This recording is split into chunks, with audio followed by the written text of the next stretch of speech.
예, 오늘의 모닝 브리핑 시작하겠습니다. 뭐 대형 AI주들이 강세를 보이긴 했는데 연중 인사들의 신중론 그리고 셧다운이 장기화되고 있다라는 부담에 혼조세로 마감하는 그런 모습을 보였고요. ISM 제조업 지수가 예상치보다 낮게 나왔는데 세부 내용 보면 그렇게 나쁘지는 않았던 것 같습니다. 우리나라는 이제 반도체 그리고 AI 동맹 관련된 종목군들 중심으로 강세를 보이긴 했지만 하락 종목 수가 더 많은 그런 모습이 나타나고 있죠. 그리고 수급에서는 이제 외국인들의 대규모 매도가 나오고 있는데 이게 이제 매도가 확산되느냐, 매수로 바뀔 타이밍이냐, 그러니까 이 점 오늘 장에서 좀 체크를 해봐야 될 것 같습니다. 우선 이제 미증시는 다우는 하락하고 나스닥 S&P 500 지수는 오르는 그런 모습을 보였는데 전체적으로는 하락 종목 수가 많았습니다. 그러니까 11개 업종 중에서 4개 제외하고는 나머지 다 하락했거든요. 그러니까 아마존하고 테슬라가 포함되어 있는 임의 소비지가 올랐고 그다음에 기술주들 포함되어 있는 테크 업종이 좀 올라가서 그렇지 전체적으로는 좀 하락하는 게 많았습니다. 근데 그렇다고 또 급락한 건 아니죠. 뭐 많이 빠져봐야 0.56%였으니까 전체적으로는 신중했다. 근데 일부 기술주들만 골라서 올라가서 S&P 500, 나스닥 지수만 올려놨다. 뭐 이렇게 보면 될 것 같습니다. 이슈를 보면 우선 연준 인사들 발언이 되게 신중해요. 오늘 오스틴 굴스비, 리사 쿡, 그다음에 메리 데일리 이런 사람들의 어떤 발언들이 나오는데 이 중에서 이제 메리 데일리 정도를 제외하고는 12월 금리 인하 아직 결정하지 않았다. 그러면서 인플레이션에 대한 또 우려 이거를 분명히 밝혔거든요. 그러니까 메리 데일리는 뭐 12월 인하 열려 있다, 뭐 12월 금리 열려 있어 이런 취지의 발언을 하긴 했는데 전체적으로는 12월 인하에 대해서 확실한 메시지를 주지 않고 있는 그런 상황이 만들어지게 그러고 있죠. 그러다 보니까 미국의 10년물 국채 금리가 4.1%까지 올라왔고 4.1%까지 올라오면서 투자자들은 금리 더 올라갈지도 모르겠다 이런 이제 걱정을 좀 하게 됐죠. 그다음에 이제 셧다운을 그동안 투자자들이 의식을 안 했는데 이거 길게 이어지다가 미국 경제에 영향을 줄지도 모르겠다. 일부에서는 11월 말까지 셧다운 상태가 이어질 것 같고 이렇게 되면 경제지표 발표가 안 될 거니까 조사 자체가 안 되잖아요. 조사가 안 되니까 발표도 안 되고 그러면 12월에 금리나 이것 때문에 안 될지도 모르겠는데 이런 걱정을 투자자들이 일부 좀 하게 됐습니다. 그리고 오늘 이제 경제지표가 조금 둔하게 나왔는데 10월 ISM 제조업 지수가 수치 자체는 예상보다 낮게 나왔고 지난달보다 떨어졌거든요. 그래서 이거 좀 걱정스러운 건가? 이렇게 이제 또 생각을 일부는 했겠죠. 근데 세부 내용 보면 그렇지는 않은데 어쨌든 이런 걱정도 일부에서는 좀 했던 것 같습니다. 다만 이제 뭐 시장이 그렇다고 심각하게 하락하고 그런 건 아니었잖아요. 워낙 기업들의 실적이 잘 나옵니다. 지금 300개 이상 기업들이 실적 발표를 했는데 그러니까 S&P 500에 포함되어 있는 기업들 중에서 300개 이상이 실적 발표했는데 그중에 80%가 예상치 상회하는 그런 결과가 나오고 있거든요. 그리고 여전히 증시도 올라간다라는 주장들, 대표적인 낙관론자 톰리는 AI 지출 이어지고 있고 블록체인 통한 금융의 어떤 혁신 이런 것들은 효율성을 높이게 될 것이고 또 금리 인하가 단행이 된 상태다. 여기에다가 12월 1일이면 양적 긴축까지 종료가 되기 때문에 이거는 증시가 올라갈 수 있는 요인이 된다. 그래서 뭐 조정은 매수 이렇게 이제 해석이 될 수 있는 발언이 나오고 있습니다. 그리고 이제 야후에서는 최근에 그 AI 버블론 막 이런 거 나오고 있잖아요. 또 오라클이 뭐 최근에 CDS 프리미엄 그러니까 돈 낼 때 저기요 조금 부채가 위험한데 이렇게 생각하는 투자들이 많다라는 신호가 있다라고 나오고 있지만 어쨌든 빅테크가 돈 있는 기업들이 계속 투자를 하고 있기 때문에 그거는 거품이라고 얘기하기에는 너무 빠르다. 그러니까 이런 분석이 나오기도 했습니다. 근데 어쨌든 이번 주에 뭐 AMD 실적 나오고 팔란티어, 뭐 퀄컴 이런 데 실적 나오거든요. 그러니까 AI에 대한 어떤 실적을 다시 한번 확인을 좀 해봐야 될 것 같고 또 ADP 민간 고용 그 지표 나오잖아요. 그럼 이거는 이제 금리 인하가 타당한 건가? 당장 고용 지표는 이걸로 봐야 되니까 그러니까 이 점에 대해서 이제 투자자들이 좀 보고 나서 판단해 보자. 그러니까 이렇게 또 신중하게 생각을 했던 것 같습니다. 뭐 주요 종목들 보면 이제 마이크론 테크놀로지가 오늘 4.88% 올랐는데 삼성전자가 이제 뭐 DDR5 고정가 책정을 중단한다라는 보도가 나왔잖아요. 이거 이제 어떤 의미냐면 우리 재고 없어. 그러니까 지금 당장 얼마에 공급해야 될지 계약을 못 하겠어. 그러니까 일단 좀 밀어놓고 나서 보자. 가격이 너무 빨리 올라가니까 쉽게 가격 협상을 못 하는 거예요. 그래서 그러면 반도체 가격이 되게 빨리 오르는구나.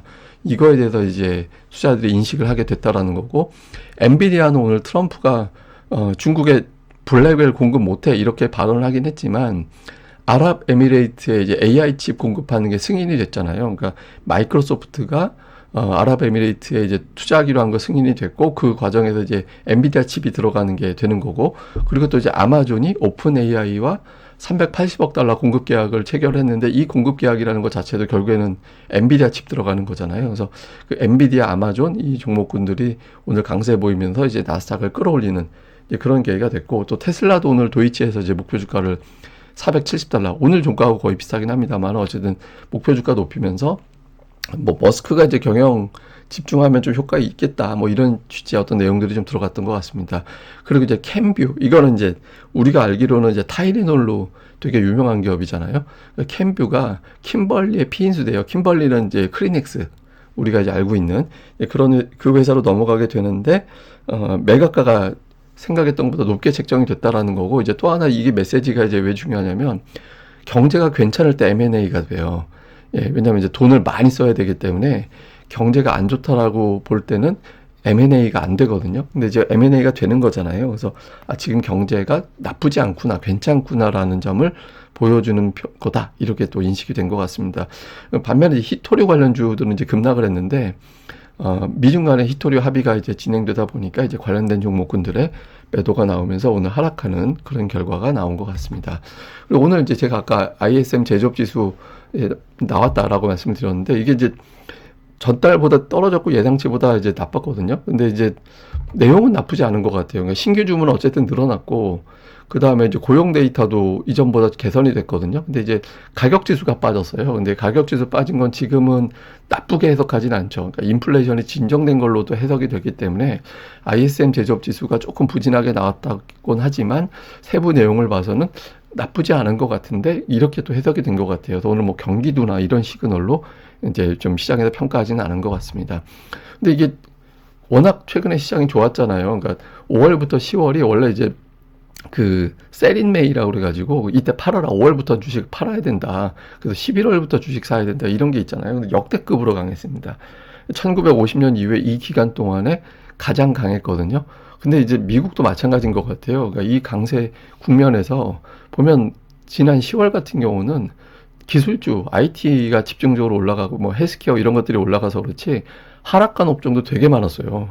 예, 하락한 업종도 되게 많았기 때문에 미국도 지수는 괜찮은데 업종별로는 상당히 큰 격차가 있다, 이런 점을 또 한번 보여주는 것 같습니다. 그리고 뉴스 중에서 이제 우리하고 조금 연결고리가 있을 만한 뉴스들을 보면, 그러니까 해외 언론에서도 그 주말에 있었던, 지난주에 있었던 한중 정상회담, 이거 되게 많이 주목하고, 특히 샤오미 가지고 농담한 거 있잖아요. 그러니까 이거 되게 많이 주목하더라고요. 그래서 뉴스들이 되게 많이 나왔는데, 이게 뭐 일부에서 이제 보안 문제 뭐 이런 거 가지고 이야기를 많이 했잖아요. 근데 그거보다 여기서 주목한 건 기사상으로는 그 시진핑이 한국 그 디스플레이 제품이 여기 탑재되어 있다, 그걸 부각한 거다, 그리고 이제 양국의 관계가 개선되는 거를 상징하는 것 같다, 뭐 이런 식의 기사가 있더라고요. 그래서 일단 해외 쪽에서 보는 시각은 조금 이제 우리보다는 두 나라의 관계가 개선되는 건가, 이렇게 또 해석을 한 것 같고, 다음에 또 하나 CNN에서 나온 기사는 그 자동차 업체들이 관세에도 불구하고 실적이 선방된 건데, 그거는 이제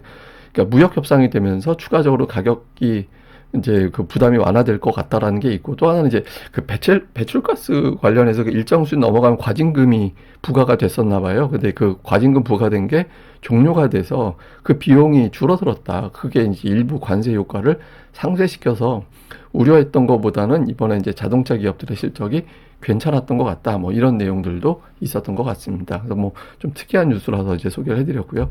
자, 우리 증시는 코스피가 어제도 첫날부터 종가가 이제 고가로 끝났거든요. 근데 이제 문제는 수급입니다. 어제 그 외국인들이 매도하고 기관도 어쨌든 매도였어요. 금융투자가 매수해서 그렇지. 근데 어쨌든 수급이 그렇게 썩 좋은 편은 아니거든요. 그러니까 외국인 투자자들의 저 최근 들어서 매도하는 퐁당퐁당 이렇게 가고 있는데, 어쨌든 매도하는 날은 적지 않은 규모로 매도하잖아요. 그러니까 이게 이어지면 시장이 저렇게 올라가기는 어렵거든요.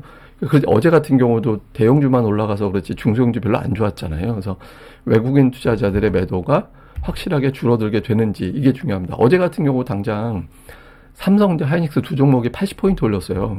그러니까 어제 두 종목을 빼면 코스피 지수는 35포인트만 올라간 겁니다. 그러니까 그렇게 아주 강하다 이렇게 얘기하기는 어정쩡한 거였잖아요. 그러니까 특정 종목에 대한 의존도가 높다라는 점을 보여준 거거든요. 근데 이게 이제 길게 이어지면 저 종목이 무한정 계속 올라갈 수는 없기 때문에 순환매 같은 현상이 한 번 정도는 만들어줘야 가던 종목도 쉬었다 다시 가고, 또 이제 소외됐던 종목군들도 투자자들이 그거 보면서 매수해 볼 만한데 하면서 자금이 또 유입되고 그렇게 될 수 있거든요. 그래서 오늘 외국인 투자자들의 어떤 매수, 그다음에 삼성전자, 하이닉스 이외에 다른 어떤 종목의 매수 확산, 이런 것들이 좀 필요해 보이고요.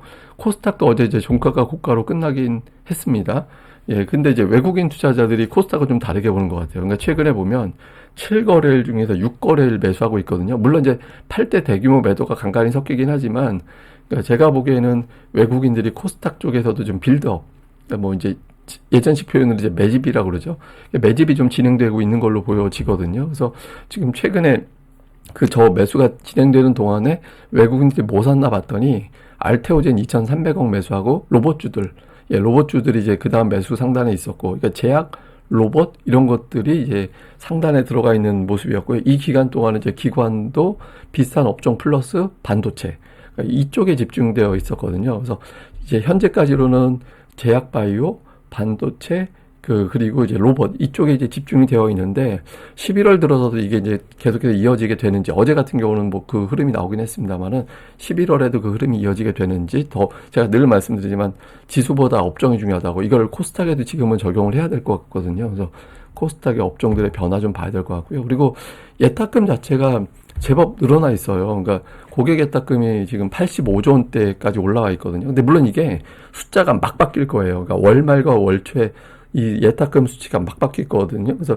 지금보다는 수치가 내려갈 가능성이 있긴 하지만 어쨌든 올라와 있잖아요. 근데 이제 자세히 보면 그 6월 20일부터 6월 2일 이후에 고객 예탁금이 25조 원, 그러니까 되게 많이 늘어난 거죠. 저 정도만 되면 거의 50% 늘어난 거니까.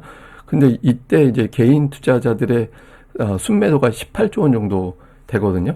그러니까 25조 원 늘었는데 18조 원 매도면 실질적으로 늘어난 거는 얼마 안 되는 거예요. 근데 그게 이제 최근에 10월 중간 넘어가면서부터 개인들의 자금이 좀 주식시장에 들어오나 이런 현상들이 좀 나오고 있어서, 이게 그 11월 초반 그 엄청나게 예탁금이 급변하는 그 기간 넘어가면서 85조 원, 90조 원 이렇게 가면 코스닥에 또 다른 장이 펼쳐질 수 있다. 제가 뭐 반복적으로 말씀드려온 거죠. 그래서 이 예탁금 추이는 코스닥 시황하고 연결될 수 있는 거라서 계속해서 좀 점검을 해봐야 될 것 같습니다. 근데 현재까지로는 매도한 자금이 약간 늘어난 정도라서 엄청나게 자금이 유입된 거라고 해석하기는 조금 애매하다. 이렇게 봐야 됩니다. 자, 전체적인 상황을 요약해보면 일단 대형주에만 너무 자금이 집중되어 있다. 그리고 이제 외국인들이 대규모 매도하고 그 과정에서 이제 일부 대형주 쪽에만 이제 매수가 들어가다 보니까 좀 부담이 되는데, 현재로서는 좀 되게 중요한 게 이제 매도가 좀 진정이 되느냐, 오히려 또 매수로 바뀌느냐, 아니면 매도 업종이 확산이 되느냐. 사실 지난주까지만 해도 외국인들 팔아도 SK하이닉스 매도한 게 외국인들 매도 규모랑 비슷했기 때문에 그냥 대대적인 매도는 아니다 이렇게 봤거든요. 근데 이게 이제 어떻게 달라지게 되는지, 그러니까 이 부분 좀 봐야 될 것 같고, 그리고 이제 AI 관련주들의 매수가 확산되고 있거든요. 기존에는 반도체 쪽에만 집중되고 있다가 뭐 통신 장비라든가 로봇이라든가 뭐 이런 식으로 응용이 될 수 있는 분야, 또 소프트웨어, 어제 뭐 좀 눌리긴 했지만 소프트웨어 이런 식으로 확산되고 있잖아요. 그러니까 근데 이게 다시 원래로 돌아서, 예를 들어서 뭐 코스닥에 있는 반도체 장비 소부장 쪽이라든가 뭐 이런 쪽으로도 좀 돌고, 이렇게 이제 돌고 돌게 되는지, 그러니까 이 고리도 좀 계속 봐야 될 것 같고, 그 다음에 이제 코스닥 시가총 최상위 업종들, 그러니까 예를 들면 지금 반도체, 2차 전지, 로봇, 엔터 등등이 이제 그 최상단 업종이거든요. 그래서 이런 업종의 어떤 구도가 이제 어떻게 순환매가 도느냐. 그러니까 지금은 당장 어제 같은 경우 로봇과 이제 2차 전지, 뭐 바이오 이런 것들이 이제 그 짬뽕으로 올라갔었는데, 그러니까 이 다음에 메인이 될 게 뭐가 되고, 이제 또 그 외 종목군들에서 올라가는 게 있는지, 지금 코스닥은 어쨌든 지금부터는 제가 보기에는 종목들을 계속 집중을 해야 될 시기라서 이 구도에 좀 잘 집중을 해야 될 것 같습니다. 예, 그리고 이건 뭐냐, 이제 미국에서 역대 약세장과 강세장의 어떤 기간, 상승률을 표기한 거거든요. 근데 딱 봐도 느껴지는 게 약세장은 짧고 강세장은 길고, 약세장이 펼쳐졌던 기간 폭보다 강세장에 올라가는 폭이 훨씬 크거든요. 이게 어떤 의미냐면, 투자자들 그냥 물량 홀랑 다 받아먹고 그러고 나서 끌고 올라갈 때는 쭉 끌어올린다라는 거예요. 그러니까 항상 투자자들이 불안할 때는 그걸 더 극단으로 몰아넣어서 물량을 뺏어가고 그 뺏어간 물량을 바탕으로 자기들 수익률 게임을 길게 펼쳐나간다. 오래 펼쳐나간다. 그러니까 그런 거거든요. 이게 우리 증시에도 아마 적용이 될 것 같습니다. 그래서 이렇게 차별화 장세가 나타나서 그렇지 강세장 자체는 되게 길게 기회를 주긴 하거든요. 그래서 계속해서 이제 업종별 수급 구도 여기에 계속해서 집중해 볼 필요가 있다. 이 점을 다시 한번 설명드리도록 하겠습니다. 예, 그럼 오늘 하루 또 잘 보내시고요. 저는 다음에 뵙겠습니다. 이 방송 구독하기와 좋아요 꼭 부탁드립니다. 감사합니다.